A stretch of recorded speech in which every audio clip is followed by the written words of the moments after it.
जय हिंद दोस्तों, स्वागत है आपका एक बार फिर से मेरे YouTube channel supreme math by Rishi में। उम्मीद करता हूं कि आप सभी स्वस्थ होंगे। जैसा कि आपको पता है, हरियाणा में एसटेट का जो एग्जाम होना है वो 3 दिसंबर को होना है। हमारे पास बहुत कम समय बचा हुआ है। मैं डेली आपको एक क्लास करवाऊंगा डिटेल में। आज हमारा चैप्टर रहेगा नंबर एंड सिस्टम का। इसमें घातांक एंड करनी, सिंप्लीफिकेशन, लघुत्तम सामर्थक, एचसीएफ, सारे क्वेश्चन जो है ना इसमें नंबर सिस्टम में आते हैं। कंप्लीट जो है ना जो इसमें है ना 15 से 20 क्वेश्चन आपके जो बढ़ेंगे वो सारे के सारे कंप्लीट करवा दूंगा, जो कि आपके सीधे सीधे वहां पर पूछे जाने वाले हैं। जो भी मेरे चैनल पर नया है तो चैनल को सब्सक्राइब जरूर कर ले, ताकि नोटिफिकेशन सबसे पहले आप तक पहुंच जाए। चलिए शुरू करते हैं। दो संख्याओं का एलसीएम, उसके एचसीएफ यानी कि महत्तम समापवर्तक का 12 गुना है। महत्तम समापवर्तक और लघुत्तम समापवर्तक का योग 403 है, तो एक संख्या 93 है तो दूसरी संख्या ज्ञात करेगी। आपका पहला क्वेश्चन है, ये दूसरा क्वेश्चन है। देखो इसमें क्या क्या रखा है। लघुत्तम समापवर्तक जो है महत्तम समापवर्तक का 12 गुना है। अगर हम मान लेते हैं महत्तम समापवर्तक आपका, ये मान लेते हैं लघुत्तम समापवर्तक, शॉर्ट फॉर्म में रेशियो में ले लेते हैं इसको।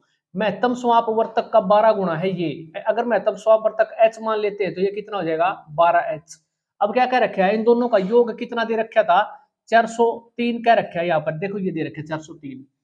दोनों को जोड़ेंगे तो कितना हो जाएगा 13h इज इक्वल टू किसके 403 के। यहां से अगर इसको काटेंगे तो 13 3 39, 13 एकम 13, ये हो जाएगा h की वैल्यू। h कितना है महत्तम समापवर्तक, इसका मतलब ये हो जाएगा 31। और अगर हम लघुत्तम समापवर्तक की बात करेंगे तो ये हो जाएगा 12 गुणा में 31। गुणा करने की जरूरत नहीं है, इसको एज इट इज रख लो। और आपको एक फार्मूला याद होगा, इसमें होता है लघुत्तम समापवर्तक गुणा में महत्तम समापवर्तक इज इक्वल टू किसके बराबर होता है, पहली संख्या गुणा में दूसरी संख्या। ये आपका फार्मूला होता है। लघुत्तम समापवर्तक कितना है 12 गुणा में 31, महत्तम कितना है 31। पहली संख्या क्या दे रखी है यहाँ पर गिवन है, एक संख्या 93 है, यहाँ पर लिख लेंगे 93 मल्टीप्लाई सेकंड संख्या हमने बतानी है कि क्या होगी। इसको काटेंगे तो 13 से ये कट जाएगा 3 पर, 3 से इसको काटेंगे 3 चौके 12, 4 से अगर मल्टीप्लाई करेंगे तो 4 एकम 4, 4 3 12, तो आपकी जो दूसरी संख्या होगी वह क्या आ जाएगी 124। ये आपका राइट आंसर हो जाएगा। अब बात करते हैं इस क्वेश्चन की, ये आंसर इसका था। दो संख्याओं का अलग उत्तर समापवर्तक, उसके महत्तम समापवर्तक का 45 गुना है। सेम क्वेश्चन ऐसे एज इट इज है। देखो 45 गुना है लघुत्तम समापवर्तक, अगर ये h है तो ये कितना हो जाएगा 45 गुना यानी 45h। और इन दोनों का योग क्या दे रखे हैं यहाँ पर, देखो 1150 दे रखा है, इज इक्वल टू 1150 के रख देंगे। तो यहाँ से अगर हम इसको जोड़ेंगे तो हो जाएगा 46h इज इक्वल टू 1150। इसको अगर हम काटेंगे तो ये कटेगा आपका 25 पर, तो h की वैल्यू कितनी आ गई 25। अगर ये 25 है h, तो लघुत्तम समापवर्तक हमने क्या मान रखा है 45h, h कितना है 25, तो ये हो जाएगा आपका एलसीएम और 25 हो जाएगा एचसीएफ। अब फार्मूला आपको पता है, ये वाला लघुत्तम समापवर्तक गुणा में महत्तम इज इक्वल टू पहली संख्या गुणा में दूसरी संख्या। तो ये रखो यहाँ पर, ये पहले से ये हो जाएगा लघुत्तम समापवर्तक, यहाँ लिख देता हूँ लघुत्तम समापवर्तक गुणा में महत्तम कितना है 25 इज इक्वल टू पहली संख्या कितनी थी इसमें गिवन आपकी, एक संख्या 125 है, यहाँ पर रखेंगे 125 को, इस गुणा में दूसरी संख्या हमने ये ज्ञात करनी है, ये आ जाएगी सेकंड। तो 25 से काटो, 25 5 125, 5 से काटेंगे तो 5 5 25, और इसको मल्टीप्लाई करेंगे तो 5 5 25, 2 5 5 5 25, 5 का 20 और 2 22, 225। इसका मतलब जो सेकंड संख्या रहेगी आपकी क्या हो जाएगी 225। अगला क्वेश्चन देखो। क्वेश्चन नंबर 3, वह न्यूनतम संख्या ज्ञात कीजिए जो 12 15 20 27 से पूर्णतः विभाजित हो। जब भी आपकी न्यूनतम संख्या पूछता है तो सीधा एलसीएम निकाल देना लघुत्तम समापवर्तक, इनका एलसीएम निकाल दो, उसी से पूर्णतः विभाजित हो जाएगी। देखो 12 15 20 27 आपको निकालना होता हुआ, अगर अदरवाइज ऐसे निकाल सकते हैं हम 12 15 20 27, ये 20 है यहाँ पर 20, तो ऐसे निकाल सकते हैं, कोई दिक्कत नहीं है। 2 6 12, 2 पर सबसे पहले कम से कम पर चलाएंगे इसको, 15 ये 10 फिर ये 27, एक बार फिर 2 से, 2 तिया 6 15, 2 5 10 और ये 27। अब ये 3 पर, 3 से काटेंगे तो 3 5 5 और 3 निमा 27, एक बार फिर 5 से काट देंगे, 1 1 1 और ये 9। जब तक नहीं कटता ना यहाँ पर 1 नहीं आता तो ऐसे करते रहेंगे। अब यहाँ पर क्या आ गया 1, इनको यहाँ पर मल्टीप्लाई कर देंगे, 2 दूनी 4 तिये 12 5 60, और 60 है को अगर 60 से गुणा करें दो का संबंध तो 540 क्या आ जाएगा एलसीएम आ जाएगा। ये हो गया एलसीएम। ये एक ऐसी संख्या एलसीएम जो इन सभी से क्या होगी 12 से भी 15 से भी 20 से भी 27 से भी पूर्णतः विभाजित होगी। तो आपका आंसर क्या जाएगा एलसीएम। ये न्यूनतम संख्या पूछे तो सीधा एलसीएम निकाल देना। अगला क्वेश्चन देखो। ये वाला, वह छोटी से छोटी संख्या ज्ञात करो। छोटी से छोटी न्यूनतम एक ही बात है, इसका भी जब जहां भी आपको छोटी से छोटी दिखे एलसीएम निकाल देना सीधा, जिसमें इसे भाग देने पर क्या बचे, एक शेष बचना चाहिए। अब देखो यहाँ पर क्या था, पूरा का पूरा ये एलसीएम आता तो पूरा डिवाइड हो रहा था, यानी कि शेषफल यहाँ पर अगर 12 से भाग करेंगे इसको 0 बचेगा। तो यहाँ पर क्या रखा है इस दूसरे क्वेश्चन में कि एक शेष बचे, बस एलसीएम निकाल के उसमें एक जोड़ देंगे।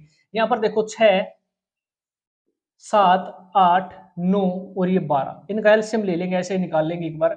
2 तिया 6 7 2 चौका 8 9 2 छके 12, एक बार 2 से 3 7 2 दूनी 4 9 2 तिया 6, फिर एक बार 3 से कर लेंगे इसको, 3 एकम 3 7 2 3 तिया 9 3 एकम 3।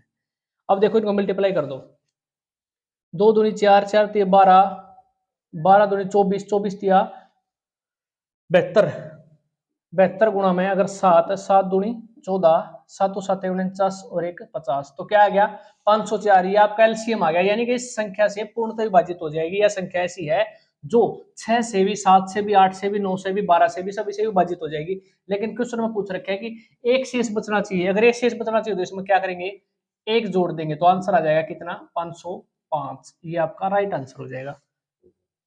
अगला क्वेश्चन देखो, तीन क्वेश्चन इकट्ठे थे। 5 अंकों की बड़ी से बड़ी संख्या ज्ञात करें जो इस संख्या से इनसे 12 15 18 27 से पूर्णतः विभाजित हो। मोस्ट इंपोर्टेंट क्वेश्चन है, सीधा पूछा जाता है।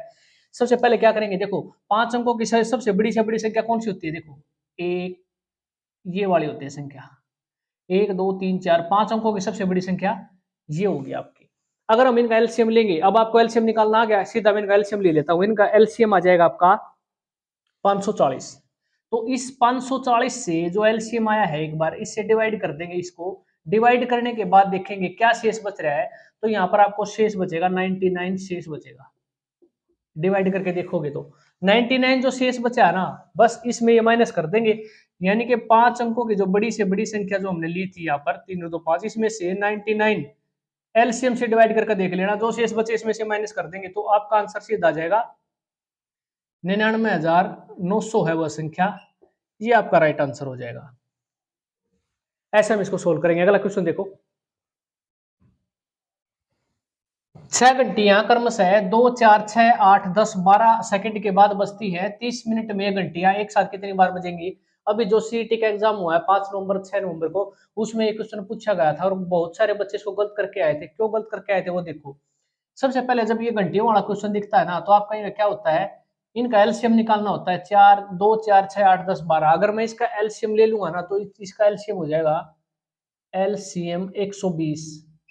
यहाँ पर सेकंड के बाद जलती है तो इसको हम सेकंड लिख लेंगे। 120 सेकंड है, इसको हम मिनट, 1 मिनट में कितनी सेकंड होती है 60 सेकंड है, तो यहाँ पर 6 दूनी 12, तो ये आ जाएगा 2 मिनट। तो ये मिनट में कन्वर्ट कर लिया हमने सेकंड को। इसका मतलब ये जो घंटियां है ना 6 हर 2 मिनट के अंतराल पर बजती हैं। तो पूछ रखा था कि 30 मिनट में कितनी बार बजेंगी। देखो 30 मिनट में हर 2 मिनट में बजती हैं, तो ये आ जाएगा 15, लेकिन ये आंसर गलत था, 15 लगा के आए हुए बच्चे कुछ, तो 15 नहीं लगाना। इसमें जो है ना एक बार जो पहली बार बजेगी ना वो इसमें काउंट नहीं होता, इसको बाद में ऐड करते हैं। तो अब आंसर आएगा 16 बार बजेंगी। ये आपका राइट आंसर रहेगा, कितनी बार बजेंगी 16 बार। तो इसको ऐसे सोल्व करेंगे। अब बात करते हैं इस क्वेश्चन की। देखो ये क्वेश्चन पूछा जाता है जब हमारे घर में मिस्त्री आता है ना, जब हम टाइल वगैरह लगवाते हैं फर्श के ऊपर, तो ये क्वेश्चन आपको वहां पर काम आएगा। देखो 15 मीटर 17 सेंटीमीटर लंबे और 9 मीटर 2 सेंटीमीटर चौड़े हाल में टाइल्स बिछाने के लिए अपेक्षित वर्गाकार टाइल की न्यूनतम संख्या कम से कम कितनी टाइलें लगेंगी इस एरिया में। तो कैसे निकालेंगे, देखो 15 मीटर 17 सेंटीमीटर को क्या करेंगे सेंटीमीटर में कन्वर्ट कर लेंगे, ये हो जाएगा 1517 सेंटीमीटर।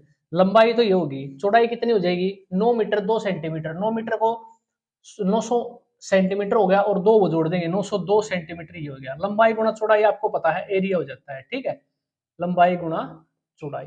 मान लीजिए ये फर्श ये हाल है कोई, इसकी लंबाई है 1517 और चौड़ाई है इसकी 902 सेंटीमीटर, ये वाली बात है।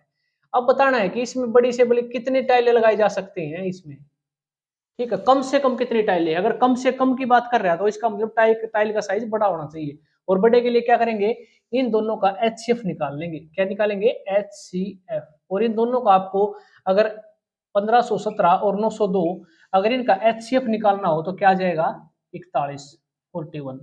इससे डिवाइड कर देंगे इसको 41 से। डिवाइड करने के बाद आपका क्या आ जाएगा यहाँ पर, ये डिवाइड करने के बाद आएगा 814। ये सीधे आपकी टाइल्स की संख्या आ गई 814 जो है ना, इसमें टोटल इसमें 814 टाइलें लगेंगी। एक बार फिर देख लो, इनका जो है ना दोनों का क्या करना है, 1517 इसको सेंटीमीटर में कन्वर्ट कर लिया, 15 मीटर था, 1 मीटर में 100 सेंटीमीटर, 100 1500 तो ये हो गया 17, ये 1517। इन दोनों को यहाँ पर लंबाई गुणा चौड़ाई एरिया निकाल लिया। अब क्या करेंगे, 1517 और 902 इन दोनों का क्या करेंगे, एचसीएफ निकाल लेंगे, लंबाई चौड़ाई का जो दे रखा है, इसका एचसीएफ हो जाएगा 41। यानी कि इसको एक टाइल का साइज अगर हमने पता पड़ जाए कि भाई यहाँ पर कितनी टाइलें इसमें यहाँ पर लगने वाली है, वर्गाकार टाइलें, तो वर्गाकार टाइलें लगेंगी, तो एक टाइल का साइज आ गया हमारा 41। इसको हम डिवाइड कर देंगे तो इस तरह की 814 टाइलें लगेंगी। ऐसे हम इसको निकाल लेंगे। कहने का मतलब है जब भी आपका टाइल का क्वेश्चन हो तो वहां पर एचसीएफ निकालना होता है आपको। अब बात करते हैं इसकी, तीन संख्याओं का अनुपात किस अनुपात में दे रखा है, 2:3:4 में, और उन संख्याओं का महत्तम समापवर्तक एचसीएफ कितना दे रखा है, 12। बस इन संख्याओं को 12 से गुणा करो, 12 दूनी 24, 12 तिया 36, 12 चौका 48। ये आपकी संख्याएं आ गई भाई। अब पूछ रखा है इनका एलसीएम कैसे निकालेंगे, एलसीएम पूछ रखा है, एलसीएम आपको निकालना आता है, मैंने शुरू में बता दिया था। सीधा इनका एलसीएम निकालेंगे तो कितना आ जाएगा, 144। ये उनका एलसीएम हो जाएगा, ये आपका राइट आंसर हो जाएगा। ऐसे हम इसको सोल्व कर लेंगे। तो आज के लिए इतना ही, मिलते हैं अगली क्लास में। पूरी वीडियो को देखा करो, अगर आप पूरी वीडियो देखोगे ना आपको कंप्लीट समझ में आ जाएगा पूरा का पूरा चैप्टर। मिलते हैं अगली क्लास में, तब तक के लिए जय हिंद जय भारत।